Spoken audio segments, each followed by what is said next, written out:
lead a military revolt against all of Rome. They're like, oh, our hopes are in this guy. And they don't get their warrior guy, do they? No, they get some passive guy that says, oh, no, you absorb it, you love him back, you love your enemy. If the Roman says carry your pack 1 mile, carry it 2 miles. And they're like, who are you?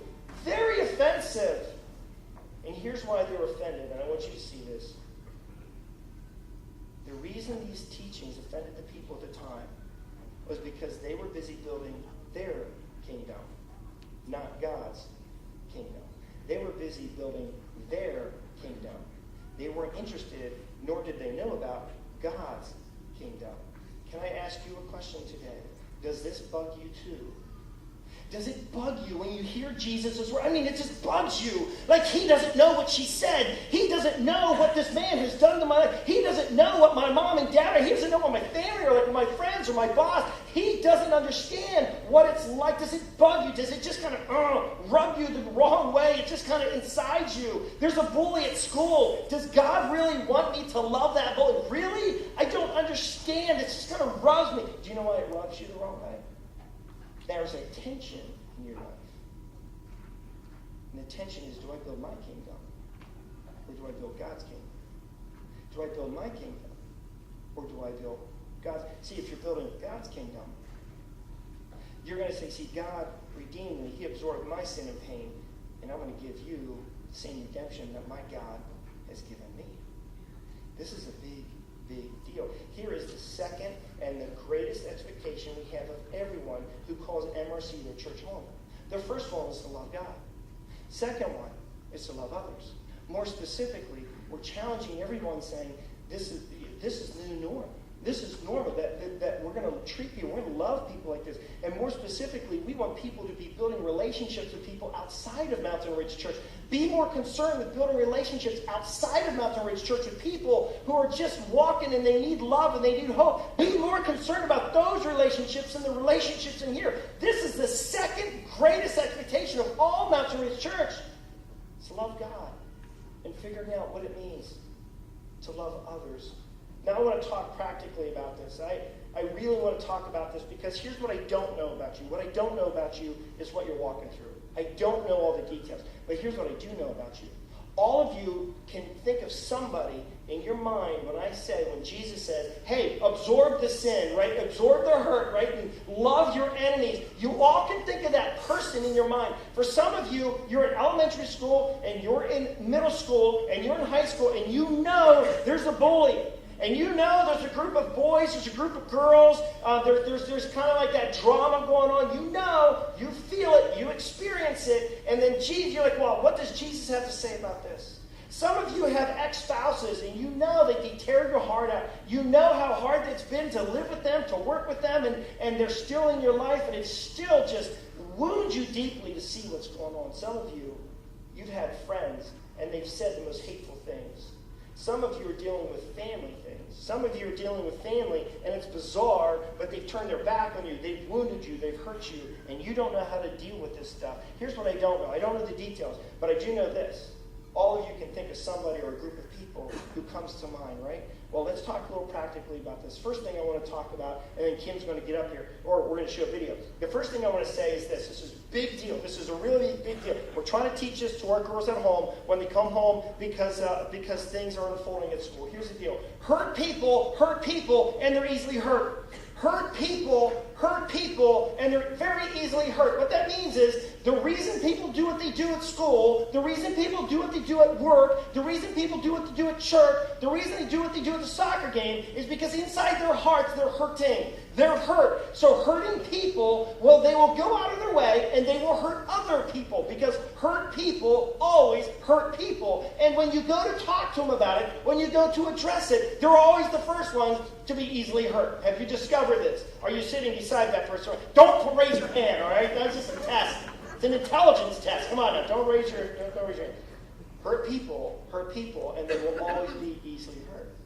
This should explain every reason when you go to school, when you go to all the environments of your life. Why does this person do this? Why did my family do this? Why did my mom do that? Why did my sister do that? Why did my friends say this? It's real simple.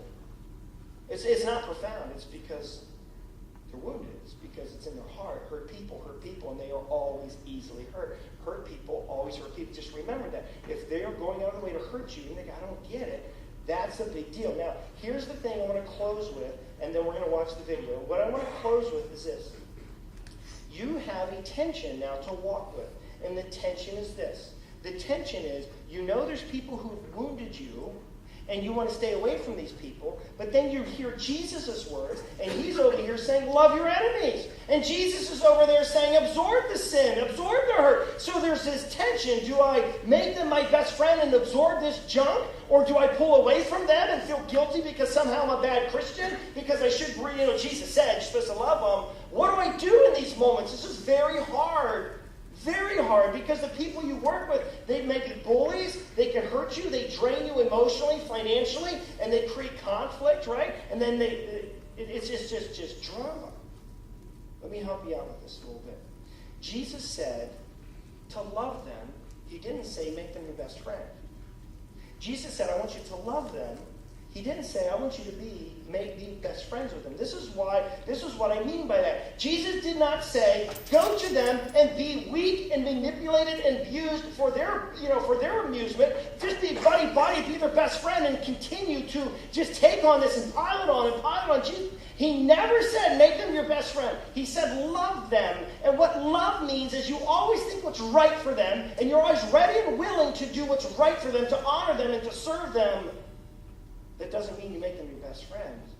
There's a tension, and you're right. There are some moments at the family get-together, you're going to have to absorb junk because there was drama. Now there's drama now, right? And you're going to have to absorb that. I know that, but that's why Jesus gave you the Holy Spirit to walk through that. And there's other moments where you as an individual, you as a couple, you as a family, you're going to have to put up boundaries and pull away from that pain so that you yourself can be healthy. So there are times when you need to pull away from that. That doesn't make you a bad Christian. That makes you a healthy Christian with right boundaries, so God can come in you, so that when you go back in that relationship, you can absorb the junk and give back love, and then you pull away from that and you become healthy. There's a tension, and you're right. There's sometimes you're going to have to eat it, and there's other times you have to pull away and allow God to love you.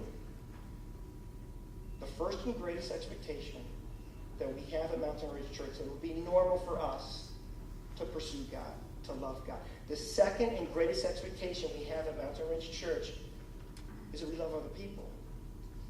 In all the environments of our lives, we're the people, we're disciples of Jesus. We show up. Now, we're not doormats. We don't make these people, allow these people that are wounded so deeply our best friends, but we show up in the environments of our lives and we say, I'm a disciple of Jesus.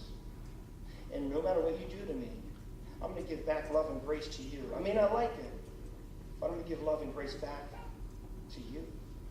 Because that's what a disciple of Jesus does. We know this because that's what Jesus has done for us. Let's go ahead and watch this video, and then Kim, I'm going to invite you up. Check this out. 1,977 years, 134 days, 16 hours, 28 minutes ago, Jesus was asked, what is the greatest commandment? Jesus simply answered, love the Lord your God with all your heart, soul, and mind.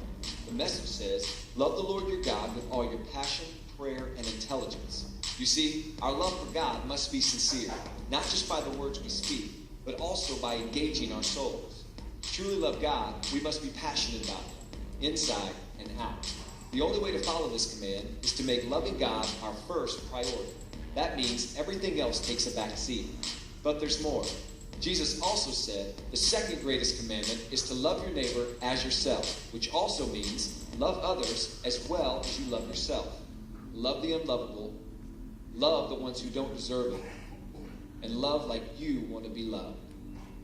So the lesson is simply this: love God, love others. But the great thing is, if we make loving God our first priority, then loving others comes naturally.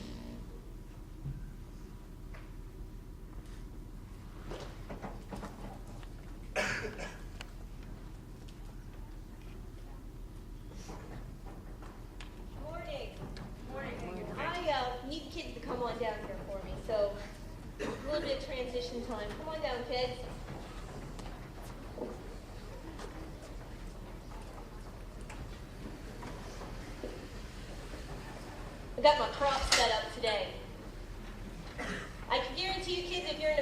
you're not going to see what I'm doing very well, so come on forward. Okay? Because today I want to talk about friendship. Now, can you guys tell me something? What do you see on this piece of paper? Nothing. Nothing at all. Does anybody see anything? Who's a good colorer? Who can color well? Well, you're right in front. You want to color for me? Stand up. Here's what I want you to do. I want you to hold my crayon on a side like that. Instead of a point, hold on a side. Then I want you to rub it back and forth. Can you do that for me? Go fast. I know you're a fast colorer. Is there something under there? There is. What could be under there? Keep going. Color the whole paper in. That's a slippery crayon. Can't keep it in your fingers, huh? Oh, there he's got it. He's going to town now. Yeah. What's under there? What do you think? A lake. A leaf. It's not looking like a leaf, though. It's looking like an alien. A head. Who sees a head? You see a head? I see an eye. What do you see under there? It's a face. Yeah. Oh, there's the ear. There's some hair. I told you guys you need to be up close to see. Okay, that's good. We have the crayon. What he just did is he made a rubbing. I'll finish where we have it.